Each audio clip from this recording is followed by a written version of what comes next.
Welcome to the Choir Directors Academy. I am your host, Angela Elaine, and thank you so very much for joining us on this evening. We have a topic. Before I go there, like and share this video if you think that it is helpful and impactful and can help somebody else that is on this choir director's journey along with us. I thank you all. Also, those of you who are on YouTube, I appreciate you subscribing, new subscribers every week. So that means that you're sharing the information and it's helping somebody. So those of you who are new to YouTube and checking out our channel, hit the subscribe button. And I'm sure you will be pleased with everything that you will learn today as well as in the future. This show is going to be, it's just some, I was talking to some choir directors the other week, and of course they always have little questions and things of that sort.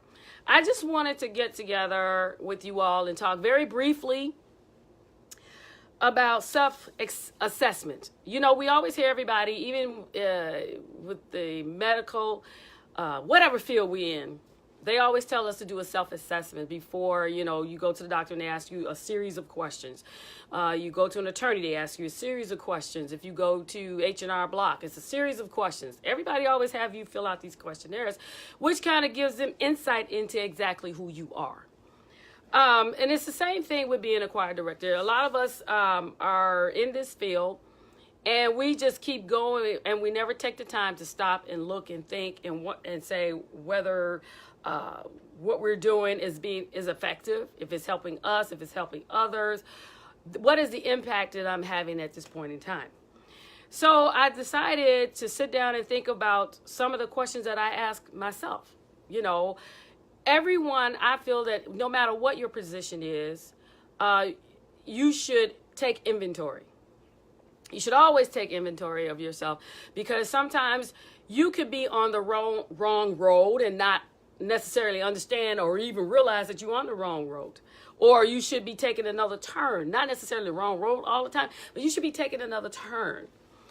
And I was thinking, and some of these questions can be applicable to anything that you're doing, but I was thinking that one of the first things you need to think about when you're a choir director, especially those who've been serving for a long time in a particular role, hey Deatrice, is that you should sit down and think, how do you feel? How do you feel about what you're doing? Okay? Because some people have a passion for being a director or any other field that you're in, but we're talking about choir directors right now. Some people have a passion for what they do. They do.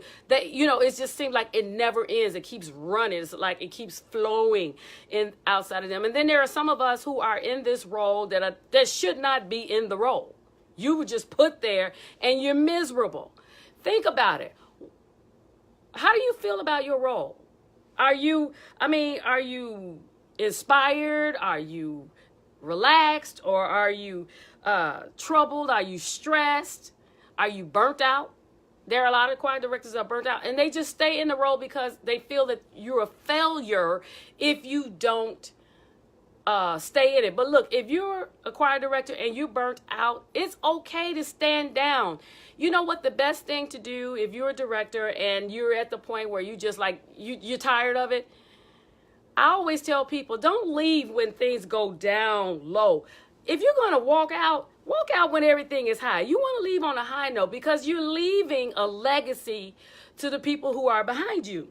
You know, I mean, you don't want to run something all the way down to the ground and then leave, and then the next person got to come in and work extra hard to get it up. Think about it. How do you feel inside about what you're doing? The worst thing you can do is actually have a job that you don't like. Hey, Tonil, and hey, Don Mayberry. You can have a job that you don't like. That is miserable. I've been there. I don't care what you do. I would buy all of these pretty little trinkets and sit around everything that I do. Heck, Sean, and it didn't do any good because this is just not what I want to do. Think about that. I know quite a few directors that are in that particular shape. Sit down and take inventory of your life. What are you doing in your life?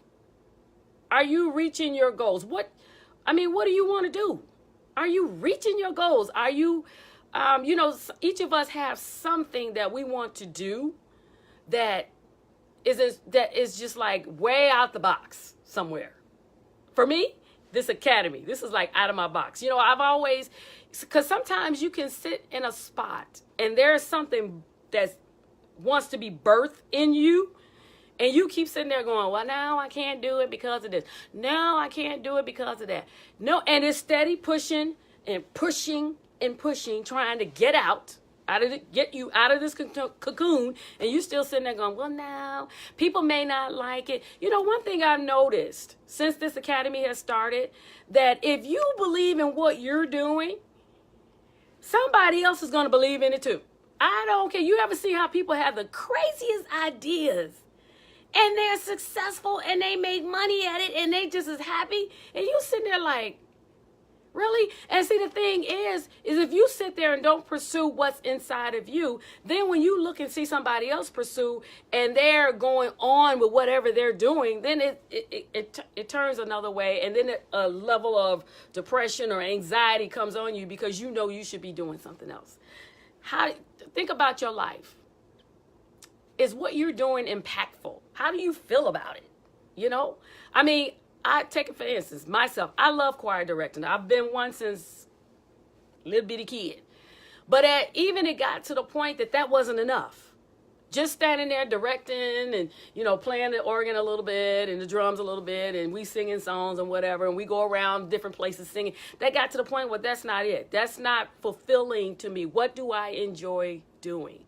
And what I really like doing is sharing information with people, you know, because I realize there are a lot of people out there. She said, I got a cute order for you. But there are a lot of people out there that are starving for information. And, you know, they don't know who to go to. And sometimes the people that you would go to, they're too busy. They're too busy to really take time for you. So, you know, and I have a passion for that. I just like to help people, to share information. And then I thought to myself, I'm sitting in the four walls and I'm saying, I'm drying up. I'm not making an impact. And then that's when God kept telling me, I told you to do this academy. I told you. And I'm thinking to myself, it's not going to work. Nobody's going to pay me any attention. And voila. The first week I did it, it was just like, shh. So whatever God has put in you, whatever program, I thought about Deatrice with her Monday morning music moments. She was nervous about that, but look at how she's blessing people. Toneel, look how she's blessing people with her APS International. And Don Mayberry, he just all over the place. You don't know where he gonna pop up at. He's got things going on. And Kashawn has got things going on. So we want to make sure we look at our lives and see, what are we doing? What can we do? Because when you're doing something that's impactful, it just makes you feel better. It makes you come alive because you know what I'm doing is not only blessing my spirit, but it's blessing somebody else. And sometimes it doesn't necessarily bless the crowd that you're around. It could bless somebody way on the other side of the world. It doesn't matter. The fact of the matter is that God placed something in you for you to do, and you need to be about that business. And sometimes we're miserable and we're not happy on the inside because we're not doing what we're supposed to be doing. God has placed something in each and every one of us to impact somebody somewhere to do something. And that's what we should do. Think about your environment. Just take time and assess the people that you're around. Are they go-getters or are they couch potatoes? You guys, if you're a person that's ambitious and you have something in you that God wants you to do, then you need to change your circle if everybody else is satisfied sitting down on the couch eating a bag of chips. Huh? They satisfied just sitting around eating pizza, watching TV 90% of the time. Well, if you got something that needs to be birthed in you, you don't need to be hanging around them. Look at your environment. Are the people that you surround yourself with, what are they doing? Because that has something to do, that impacts you. I'm telling you, if you're ambitious and you're around people who are not, that's gonna pull you down. That's like strongholds holding on to you. You like in jail. You are in jail and you're not going anywhere because all y'all sitting in jail looking through the bars. And it's like, this is not for me. And that's what you want to do. You want to surround yourself. I remember one time I was thinking about something. I can't remember what it was, but it came, the thought came to me, downsize your company. Cause you know, we want to have everybody around, you know, and then it's a good feeling to have a lot of people around you and everybody. Yeah, yeah, yeah. But some things that God requires you to do, he wants you to go a level. He wants you to level up. So in order to level up, sometimes you have to kind of back away a little bit. You don't have to cut them off and not be bothered with them, but you just have to know that, okay, you're not exactly on the same plane I'm on. We're on different latitudes now. You know, I'm on vector 0333 and you on vector 0000002. No, we got to, I got to move. Okay. Think about your environment and what is keeping you from progressing where you want to be. And you know, you find out it's not that hard. All you got to do is step out on faith and just do something. You know what? I'm going to try this just this one time. And that's what I said with this academy. And my music teacher is here, Dr. Larry Landfair. I said, okay, I'm going to do this show one time and I'm done. And that was May of last year I started, and it's been nonstop. So when God gives you something and births something in you, you think it's going to stop and start. And like my teacher, Dr. Larry Landfair, he has this walk across the street choir. And you know, you think you're just walking across the street having a little gathering, and he has been traveling and doing so many different things. So, but it's impacting people in a positive way. Another thing I noticed that we don't do as choir directors, we don't invest in training and development. Thank you, teacher. We don't invest in training and development. When was the last? Okay, let's just keep this thing real. I promise you, my show is not going to be that long. But let's just keep this real. How many of you who are choir directors, when was the last time you went to a seminar? When was the last time you went to some kind of training? I don't care where it was. When was the last time you went? Think about it. And you know, you sitting in church and you getting stale and you just like, okay. But when was the last time you were inspired to do something different? When was the last? I mean, think about that. Because ideas, he said September. Actually, mine was longer than that. But you all keep me going with all this stuff. I'm always researching and studying. But think about it. I mean, when was the last time you actually sat down and let somebody teach you? You know, when you constantly giving out, I know we got the scriptures that say, you know, about, you know, if we're taking the word out of our bellies with 4 rivers of living water. But I mean, come on, after a while, you keep giving out. You need to be replenished. And when you go to the seminars, don't necessarily go to the classes where you already know something about whatever it is. Go to something, because you know what, sometimes when you go to a class that you don't know anything about, that just might be that thing that inspires you to do something different.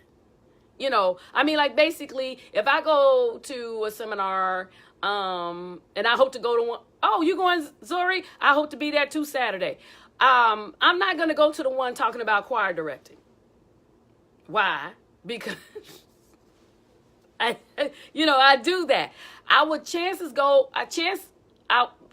are I would go to something totally different that I'm not really strong in, because I need to be inspired to focus on that part that's not, like, you know, the musicians. That is my weak side. I'm honest. My teacher is on here. He can tell you I struggle a little bit, but the instrumental side is not my strong suit. So what would I do? I would probably go to a class that's all about musicians, sit there and be mesmerized, but that's where I'm going to go. Exactly. Be ready to learn something new. That kind of stirs up the gift inside of you. We always have to invest in education, especially when you one that's always giving out. That is a very hard job. Anybody who's been a choir director, that is a very tedious job, to always have to come up with the next song, the next, as they say, the next play, because you don't want it to be like humdrum, because if the choir members pick up the humdrumness from you, that whole department is tanking. it's going to tank. You're not going anywhere because everybody's going to be like, you know what? There is nothing going on here. It's the same old, same old, same old. And even if you're directing and you're doing this basically the same thing, if you're inspired and you're happy and you're excited and you're ready to go, it's going to catch on with the choir, and you'll have a symbiotic relationship between them. They'll pour back into you, pour into them. They'll pour into you because what you're giving them is inspiring them, and they're pouring back into you, and you're happy because they're inspired. And also I was thinking about, what are your plans for your choir? You'd be surprised how many directors do not have plans. They don't have any plan. It's just like, okay, you talk to me, you say, okay, well, what do you plan to do in the next 2 years with your choir? And it's like, I haven't even thought of that. I mean, besides, taking them to some entertainment event, what are you going to do? What are you doing to inspire them with knowledge? Are they just coming there to sing and just, blah, blah, blah, just sing or do whatever? Or are you inspiring them to learn? You know what I'm saying? Because sometimes, like, I notice some choir rehearsals that I go to where they just, they just sing. There is no real vocal instruction. There's no really, like body stance, any kind of, there's really nothing. It's just like they just go in there and they sing lazy. And it's just like, it's just, what are your plans? Do you plan to have a seminar for them in 2 years? Where do you see them in 2 years? Do you see them get into competitions? Do you see them doing a recording? Do you see them, doing some type of street ministry? You training them up to sing? You at the homeless shelter? I mean, what are you going to do with them? Because everything that we do is not about singing. One time with my choir, we had like a breakfast. We just had people coming in eating. It was just a fun thing. And what it did was it promoted unity among the choir, but it also invoked the giving side to let them know it goes beyond that. And sometimes when you invoke different things or invite them to do a lot of different things, it stirs them up. And they begin to look at singing as a ministry and not as a duty. When they start looking at, because if you look at it like a duty, and you know how things are like our jobs, we look at our jobs as duties, something I got to do to make this dollar. But if you look at your job, and I know it's hard, oh my God, it's hard. I'm sorry, y'all. I'm just not anointed. I'm praying. I just don't like accounting. I just don't. I'm good at it. I'm very good at it. I'm very good at accounting and finance, but my passion is creativity. But if I do my job, help me, Lord, but if I do my job and treat it as a ministry, that is my job to help people with their loans or with whatever they're doing, then my attitude will shift. Help me, Lord. But my attitude will shift. It will shift, and I will do a better job. And then when I help people, it'll come across to them like, oh, wow, this is not just a duty to her. This is not just a paycheck. This is something that she enjoys. Same thing with the choir. We have to inspire them and get them past the point of being a duty, But this is a ministry. I can use my voice to encourage somebody, to help somebody, I mean, like with my teacher, I went to his Walk Across the Street concert. Was it December? And it was an awesome thing. And to see all of these different people from different walks of life, no matter what their skin tone was or what ethnic background they came from, but to see all of them just come together and they were just singing. And it was just like, and the audience, we just got with it. And it was just amazing that to them, singing was not a duty. And there was a whole shift in the atmosphere because they did it because they looked at it as a ministry type thing. And that's what we have to look at. So just take time to sit down and think about those things. Your environment. Are you happy at what you're doing about your life? Are you doing something inspirational? It could be pottery. You can do music and pottery. You can do music and, I don't know, feeding or whatever. What are you doing? Are you investing in yourself? learning how to, if you are a choir director and you don't know how to read notes, if you don't want to go to an actual school, there are so many online classes you can take that will teach you how to read music, and then you got to practice, of course. If you're a choir director and your strong side is not music like mine, then I tend to watch a lot of videos where they show them playing different chords and listening to music to inspire me to build up that side. If you're a choir director and you don't know how to teach parts, there are some that don't. Or if you don't understand how to train or to teach, give vocal instruction, then get with somebody or watch videos or go to a training session where you can learn. Don't sit there and allow yourself to get stagnant. I did that, which is kind of the reason why I got this academy. But I did that. I allowed myself to get stagnant and just like, okay, I'm here. And honestly, and God is my sacred judge, I lie not. I was so miserable because I was just like, it's got to be more than this. And I used to tell God, God, I know you didn't give me this talent to just sit here. There's got to be something else I can be doing. And I kept toying with it, and then he gave me this, and then I began to do it. So there is something you can be doing along with directing your choir, along with playing that instrument, there is something that's in you that needs to come out, and it can be impactful. I'm sure Deatrice never thought that her morning, Monday morning music moments, I have 4 M's, would be that impactful for people, that people actually look forward to her singing her songs. And it's not about her riffing and running and melismas all over the place. No, she's not running. She just flat foot singing. But, she's singing from her heart. And that's what's reaching people. That's what's blessing people. And that's what we want to do. Use our gifts to bless other people. Because that's what it's all about. Everything is not about the money. Because some people say, well, how much money are you making from this? That's part of it, but that's not really what my focus is, the money.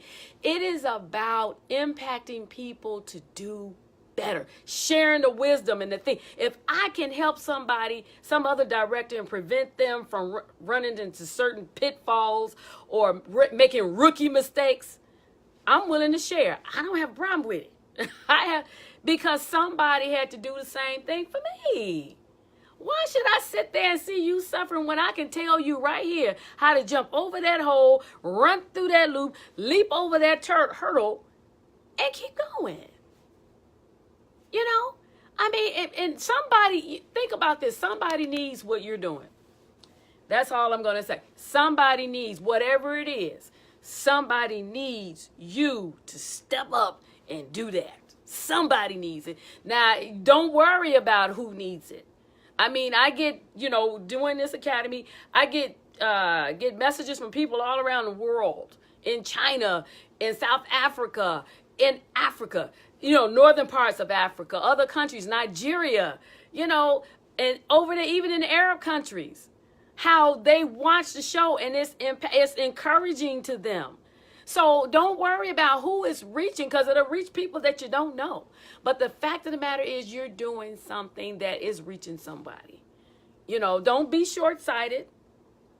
Don't be short-sighted. Just go on and do that thing and watch and see how it just proliferates, and it'll just grow, and you will be blessed internally because you're walking in that favor. You're walking in that vein. You walk in that road that was paved and carved specifically for you, because nobody can, whatever it is, nobody can do it like you.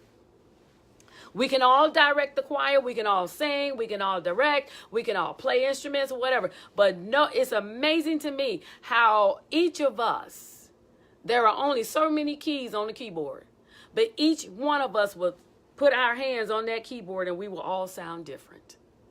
We all hear things differently. So whatever you're doing, nobody can do it better than you. So you need to get busy. Access yourself. Take all those things that I said. Go and just sit down and think about it and apply it to yourself and say, I need to change this, that, and the other. And you'll be surprised. You'll be happier inside when you do that. I had to do that. And I do it quite frequently, especially now. I do it quite frequently, and I make the necessary changes. And you know what? Actually, internally, I feel better. I feel that I'm happier now because I know what my purpose is. And it's going to continue to grow, but I know what my purpose is. And that's the beautiful thing. Deatra says, I'm not a musician or a director, but I get so much good information from TCDA, both naturally and spiritually. Thank you, Deatra. I appreciate that, because that's all I just, I'm not like Demetra Pitts, great big, music director and all of that. She's retired. She's retired. But I mean, I do what I can, and I appreciate the role that I've taken, and I've learned a lot, and that's what I want to share to help anybody. Whatever I can do. Well, who is that? Stephanie Mills has that song, If I Can Just Help Somebody. I remember her singing it. She may not have written it, but the last time I heard it, she sang it. And that's what we all want to do, make an impact. No matter if the crowd is small or large, as long as somebody's being blessed by what you do, it's all good. That's all I got, everybody. It's a short show on tonight. Just want to encourage you to just take a look, step back, step out of yourself and look at things and see what you can do better. And you'll be a happier person for all that you change in your in your circle, because you don't want to be singing, as they say, singing solo in your silo. No, come out the silo. It's time to come out, y'all. Somebody told me the same thing. It's time to come out the silo and get out and make your impact in the world. You all have a wonderful evening and a wonderful weekend, and stay blessed, y'all. Bye. Peace.